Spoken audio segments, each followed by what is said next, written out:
जनता जहां, हर वोट करता चोट। आप हैं लोकतंत्र की पहचान, इस बार जरूर करें मतदान। आपका वोट देश की ताकत। नमस्कार, मैं हूं संजय सिंह और आप देख रहे हैं एमडीपी न्यूज 24। आप सभी का स्वागत है एमडीपी न्यूज 24 में। और मैं हाजिर हूं चुनावी पर चर्चा को लेकर। और आज हमारे साथ जो मेहमान हैं, और आज हैं हमारे साथ मेहमान झारखंड मुक्ति मोर्चा के एक सशक्त कार्यकर्ता विजय राय जी। स्वागत है विजय राय जी आपका हमारे चैनल पर। कुछ सवाल उपचुनाव को लेकर हम हाजिर हैं आपके सामने। कुछ सवाल हम चुनाव से संबंधित आपसे पूछेंगे उपचुनाव को लेकर। तो सबसे पहले मैं जानना चाहूँगा कि झामुमो की तैयारी क्या है इस चुनाव को लेकर? हमारी तैयारी सर बहुत अच्छी है। जब से चुनाव सामने था कि हमें अब चुनाव में जाना है, उसके बाद से ही जब हम उस सदमे से निकले, हाजी साहब के जाने के सदमे से, उसके बाद से ही हम लगातार अपने बूथ स्तर के कार्यकर्ताओं से और सभी गांव टोला में हमारे कार्यकर्ता लोग घूम घूम कर बूथ को मजबूत करने का प्रयास किए सर। जब पिछला चुनाव हुआ सर, पिछला चुनाव हम एक अच्छी मार्जिन से जीते। जीतने के बाद भी हमने एक समीक्षात्मक बैठक की। उस समीक्षा में हमें पता चला सर कि हमारे कुछ वोट इधर उधर भी गए थे, तो उन वोटों को हम समेटने का काम भी किए हैं सर। तो मुझे पूर्ण विश्वास है सर, जिस प्रकार से हमारे कार्यकर्ताओं ने बूथ स्तर पर काम किया है, पिछले चुनाव से अधिक मजबूती से इस बार हम चुनाव लड़ेंगे और जीतेंगे सर। मतलब उससे अच्छा प्रदर्शन करने की आपको आशा है कि अच्छा और प्रदर्शन अच्छा होगा? जी सर, पूर्ण विश्वास। एक सवाल विजय जी आपसे कि पिछला चुनाव जो था संघर्ष लगभग त्रिकोणीय था। एक तरफ हाई साहब थे, दूसरी तरफ राजपलीवा, तीसरी तरफ गंगा नारायण, और बहुत क्लोज फाइट भी हुआ। तो त्रिकोणीय संघर्ष में एक तरह से झामुमो को मौका मिल गया, ऐसा इनकार कोई नहीं कर सकता। कहीं ना कहीं लाभ मिला इसका संघर्ष का, क्योंकि गठबंधन था नहीं भाजपा और आजसू में। और आज जब भाजपा और आजसू गठबंधन में लड़ रही है, पिछले 2 चुनाव जो उपचुनाव हुए उसमें गठबंधन में लड़ा, तो अब स्थिति यह है कि जब आमने सामने की टक्कर होगी, एक तरफ झामुमो, एक तरफ आजसू या भाजपा जो रहे, हालांकि भाजपा ने घोषणा कर दी कि चुनाव भाजपा ही लड़ेगी, तो स्थितियां क्या होगी और कैसे आप इसका सामना कर पाएंगे आप लोग? सर, मधुपुर के चुनाव को देखा जाए सर, तो लगभग हर बार इस तरह का समीकरण बना है। जब हम आमने सामने का भी चुनाव लड़े हैं, द्विपक्षीय चुनाव भी जब हुआ है, तब भी जेएमएम जीती है कई बार। और इससे भी पहले एक बार त्रिकोणीय संघर्ष जैसा मुकाबला हुआ था, तो उसका भी परिणाम सबके सामने है कि क्या हुआ था उसमें। उस बार भी हम ही जीते थे। तो लेकिन मामला इस बार है द्विपक्षीय का कि आमने सामने की टक्कर हो सकती है, मतलब एक तरफ झामुमो, एक तरफ भाजपा जी। तो इसमें यदि आप पिछले चुनाव के यदि वोट हम जोड़ देते हैं भाजपा आजसू की, तो वो क्रॉस कर जाती है झामुमो को। तो इस वोट के जो मार्जिन है, इसको आप लोग कैसे मेकअप करेंगे? सर, राजनीति में एक और एक दो हर समय नहीं होता है, लेकिन यहाँ पर लोग कयास लगा रहे हैं, उम्मीद लगा के बैठे हैं कि 1 और 1 11 हो जाएगा। यहाँ पर हम नहीं समझते हैं कि 1 और 1 2 होने वाला है। बावजूद इसके अगर 1 और 1 2 कर भी देते हैं, उस सूरत में भी हम एक अच्छी खासी मार्जिन से चुनाव जीतने वाले हैं। हम आपको शुरू में ही कहे कि पिछले समीक्षा हम जीते थे, अच्छी मार्जिन से पिछला चुनाव जीते थे पिछली बार 2019 में। उसके बावजूद समीक्षा हुई और उसमें हम देखे कि हमारा लगभग 15,000 के आसपास वोट इधर उधर गए थे। तो उन वोटों को हम समेटने का कोशिश की और उसमें हम सफल रहे, जो कि आपको इस चुनाव में। ये जो आपने कहा ना कि 15,000 वोट इधर उधर हो गए थे, तो किस प्रखंड में आप पिछड़े? आपको ऐसा एहसास है आपकी पार्टी को कि किस प्रखंड में ऐसा हुआ? देवघर प्रखंड में सर, जो 6 पंचायत हमारा है, उसमें हम 3500 वोट से लगभग पीछे थे। देवघर प्रखंड में सर इस बार हम कुछ लीड में ही रहेंगे या बराबर रहेंगे, हम किसी से पीछे नहीं रहेंगे इस बार सर। कमोबेश सारे प्रखंडों में हम आगे रहेंगे सर, चाहे द्विपक्षीय हो या त्रिकोणीय हो। किसी भी तरह का समीकरण बना, किसी भी तरह का चुनाव हुआ, हम दोनों के लिए तैयारी कर रहे हैं। ये बातें द्विपक्षीय होने और त्रिकोणीय होने की ये बातें तो महीनों से चल रही है, ये कसमकस देखने को मिल रहा है। हम तो समझते हैं कि हमारी स्थिति, हमारे सरकार के प्रदर्शन और हाफिज भैया का जो व्यवहार है, जिस प्रकार से उन्होंने जब से चुनाव की घोषणा हुई है उसके बाद से जिस तरह से उन्होंने लोगों को समेटा है, अपने कार्यकर्ताओं को मनोबल दिया है, हमसे चुनाव लड़ने में विपक्षी पार्टी के भीतर एक भगदड़ मचा हुआ है, एक डर सा बना हुआ है, और हमारे लिए ये अच्छा साइन है। और अभी तक प्रत्याशी की भी घोषणा नहीं हुई है। अभी तक विपक्षी का यदि माने तो अभी तक उन्होंने प्रत्याशी क्लियर नहीं किया है। जी भैया जी, एक बात है कि जब से सरकार बनी है, हालांकि बीच में कोरोना काल आया, सरकार को काफ़ी परेशानियां आई, लेकिन फिर भी विपक्षी लगातार आप पर हमले कर रहे हैं। 2-3 मुद्दे हैं जिस पर सरकार को घेरने का प्रयास किया जा रहा है, चाहे वो रोजगार का मुद्दा हो, बेरोजगारी भत्ता का मामला हो, या फिर पारा टीचर के अस्थायीकरण का मामला हो। तो जब आप चुनाव में जाएंगे तो आप क्या लेकर जाएंगे, क्योंकि विपक्षी आप पर प्रहार करेंगे, जनता भी कहीं ना कहीं आपसे ये सवाल करेगी कि इन मुद्दों का क्या हुआ। विपक्षी किस प्रकार से इन मुद्दों पर हम पर सवाल उठा रही है, मुझे समझ नहीं आता है सर। अगर देखा जाए रोजगार का मुद्दा, तो 7वां, 8वां, 9वां और 10वां जेपीएससी हमारी सरकार ले रही है। पिछली सरकार में ये नहीं हो पाया। सहायक प्रोफेसर की बहाली आई है, पशु चिकित्सक की बहाली आई है, बड़े पैमाने पर शिक्षक की बहाली आने वाली है, सचिवालय सहायक की बहाली आने वाली है। हाल ही में आप लोग सुने होंगे कि हेमंत सोरेन जी, हमारे मुख्यमंत्री जी ने कहा था कि 2021 नियुक्तियों का वर्ष होगा। हाँ, 2021 देख तो लीजिए।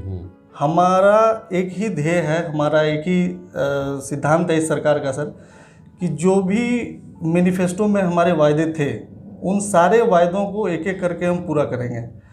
कोरोना के वजह से पिछले 1.5 साल को पैमाना बनाकर अगर लोग सवाल उठा रहे हैं, तो मैं समझता हूं कि ये जल्दबाजी होगी हमारे सरकार के परफॉर्मेंस को लेकर। अभी देखना बाकी है, अभी 3.5 साल बचे हैं। रहा सवाल बेरोजगारी भत्ता के विषय में सर, तो बेरोजगारी भत्ता को लेकर विपक्ष भ्रम की स्थिति पैदा कर रही है। एक बार आने दीजिए, इस पर अभी चर्चा हुई है विधानसभा में, एक बार इसे आने दीजिए लोगों के बीच, और उसके बाद हमसे सवाल पूछिएगा।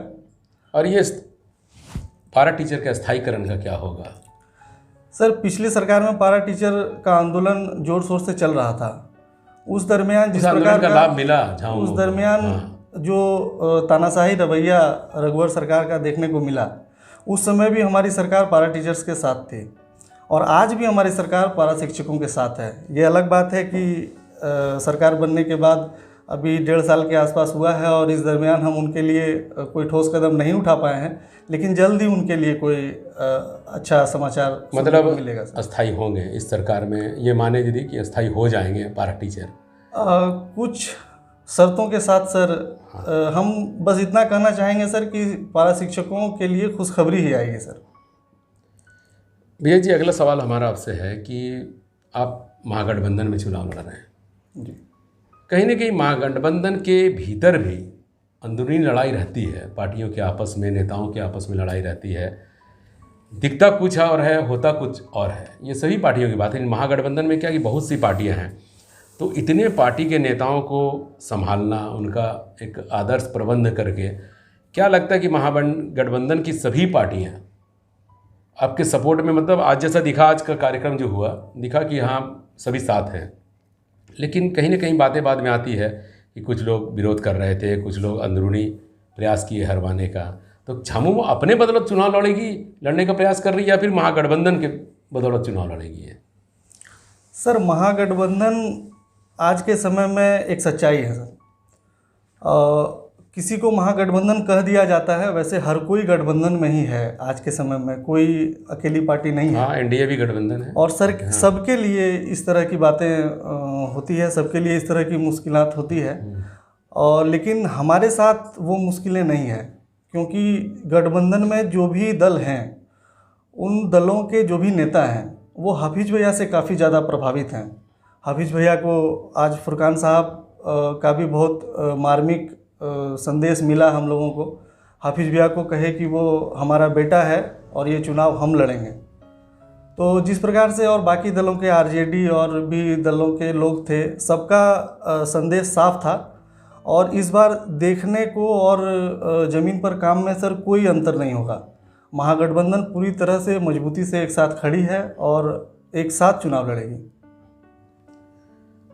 आप लोग ये चुनाव, जैसा कि माहौल मतलब बनाया गया जब से हाई साहब की मृत्यु हुई, उसके बाद एक था चला था कि सहानुभूति का वोट मिलेगा हफीज़ जी को, हफीज़ अंसारी को सहानुभूति का वोट मिलेगा। तो भरोसा किस पर ज़्यादा है आपको, सहानुभूति पर या फिर आप अपने बदौलत, या हफीज़ अंसारी का जो व्यक्तित्व है या मंत्री बनने के बाद उन्होंने जो घोषणाएं की, कि किस आधार पर आप जीतने का प्रयास करेंगे? सहानुभूति कहाँ तक इस पर हावी होगा, या फिर इनका कार्य जो है?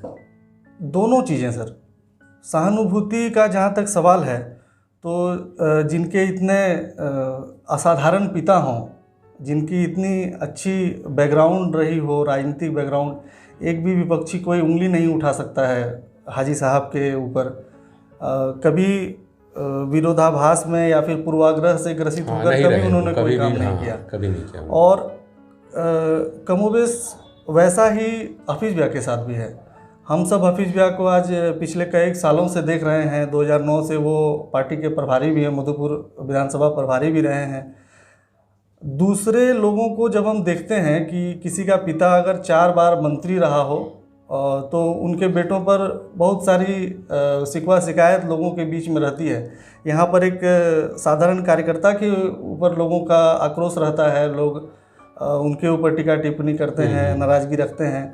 लेकिन 4 बार विधायक और शायद 3 बार मंत्री रहने के बावजूद उनके बेटे पर कोई उंगली नहीं उठा सकता है। आज तक ना किसी के साथ कोई दुर्व्यवहार किया।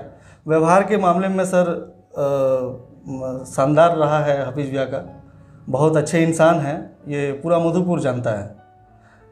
इसलिए स्थिति कमोबेश दोनों का मतलब दोनों सहानुभूति भी प्लस इन्होंने जो किया है मंत्री बनने के बाद जो कार्य किए, कहीं ना कहीं लाभ मिलेगा। मंत्री बनने के बाद लगभग 1 महीना के आसपास हुआ है हमें मंत्री बनने के बाद। मंत्री बनने के बाद क्या काम हो सकता है 1 महीना में सर, प्रैक्टिकली ये हम भी जानते हैं और आप भी जानते हैं। लेकिन हम समझते हैं कि भारत का कोई भी दूसरा व्यक्ति 1 महीने के अंदर जिनको मंत्री बना दिया जाए तो वो जो काम करता है उससे ज़्यादा हफीज़ भैया इस 1 महीने में किए हैं। लगभग बहुत सारे योजनाएं हैं जिनको संबंधित अधिकारी के पास DPR बनाने के लिए भेज दिया गया है, कुछ पर चल ही रहा है। इस बीच में आचार संहिता लग गया। आचार संहिता चुनाव जैसे ख़त्म होगी हमारा काम धरातल पर आएगा और उसके बाद सर इस पर चर्चा करेंगे और हम उस पर भी वोट मांगेंगे, क्योंकि हमने अच्छे कामों को आज तक मतलब किसी ने इसको लेकर, चाहे वो पर्यटन स्थल को डेवलप करने की बात हो, ये सब बातें पहले हुई नहीं थी। ये जैसे ही हफीज़ बने पर्यटन मंत्री थे, ये सब बात नई बातें कुछ आई हैं और जनता के मन में ये सब चल रहा है। अंतिम सवाल आपसे भैया जी होगा कि आप क्या अपील करने चाहेंगे मधुपुर की जनता से इस चुनाव को लेकर? सर हम मधुपुर की जनता से करबद्ध प्रार्थना करेंगे और यही अपील करना चाहेंगे कि अगला 3.5 साल मधुपुर के विकास का 3.5 साल होगा और उस विकास में, मधुपुर के विकास में भागीदार बनिए, हफीज़ भैया को वोट करिए। हफीज़ भैया ही एकमात्र ऐसे उम्मीदवार हैं जिससे आप उम्मीद कर सकते हैं, जिनका अपना स्थायी पता है, जिनसे आप अपनी भाषा में बात कर सकते हैं और जिससे आप कभी भी जब आपको ज़रूरत पड़े आप उनसे मिल सकते हैं। समाज के आखिरी पंक्ति का आदमी भी उनके साथ उसी तरह से बात कर सकता है, मिल सकता है जैसे बड़े लोग, उनके पास बड़े और छोटा का कोई भेदभाव नहीं है। समाज में, मधुपुर में जिस प्रकार का माहौल हाजी साहब बना कर रखे थे, मधुपुर की मधुरता को जिस प्रकार बना कर रखे थे, उससे भी 2 कदम आगे चलकर हफीज़ भैया मधुपुर की मधुरता को बना कर रखेंगे, ये हमें पूर्ण विश्वास है। उनका स्वभाव, उनका व्यवहार से ये दिखता है। इसलिए मधुपुर को मधुपुर ही रहने दिया जाए, इसके लिए हफीज़ भैया को वोट करिए और महागठबंधन को वोट कर हफीज़ भैया को मंत्री बनाए रखिए। और अगला 3.5 साल मधुपुर के विकास का साल है। इस साल में मैं सबसे अपील करूँगा कि आप भी उसमें भागीदार बनिए। धन्यवाद भैया जी। तो ये थे हमारे साथ विजय राय जी, झारखंड के एक समर्पित कार्यकर्ता। बहुत ही सहज और सरल ढंग से इन्होंने सभी प्रश्नों का उत्तर दिया। फिर मिलेंगे किसी नए मेहमान के साथ, तब तक के लिए दीजिए मुझे इजाज़त। नमस्कार।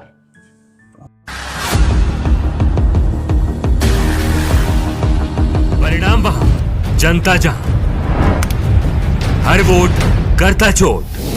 आप है लोकतंत्र की पहचान, इस बार जरूर करें मतदान।